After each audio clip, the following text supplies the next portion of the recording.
The Lord said in Genesis that the two shall become one flesh. Today's video is on the topic of marriage. Looking for some answers, Kyle and I went to Trinity Reformed Church to get Pastor Van Eyck's thoughts on the subject. This is Faith to Film. Marriage is not a human construct, but was instituted by God at creation and is to be a lifelong, exclusive, covenanted relationship between one man and one woman. What was marriage designed for? Marriage was designed for the glory of God, shown in a variety of ways. First of all, God gave marriage so that men and women could complete one another and together fulfill the mandate that God had given to Adam and Eve at creation in the beginning. Secondly, a marriage is given for the mutual companionship of the male and the female. God said that it was not good that man should be alone, therefore he created a helper fit for him. Thirdly, marriage is the environment, the sphere in which children are brought forth. And fourthly, marriage is given to us to illustrate the relationship between Christ and his church. Marriage is a creation ordinance.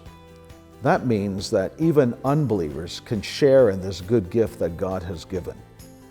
Believers, however, are commanded by God to marry in the Lord, so that a Christian ought only to marry a fellow believer.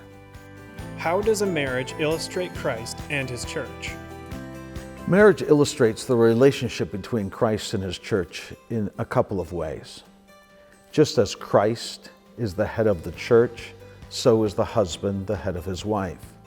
Just as the church lovingly submits to Christ, so the wife is to lovingly submit to her husband. Finally, the one flesh union between husband and wife, the Lord said in Genesis that the two shall become one flesh, is an illustration of the union that exists between Christ and his people, Christ being the head and the church being his body. Because marriage is an institution of God and an illustration of the relationship between Christ and his church, Christian husbands and wives ought to be very careful how they conduct themselves within marriage.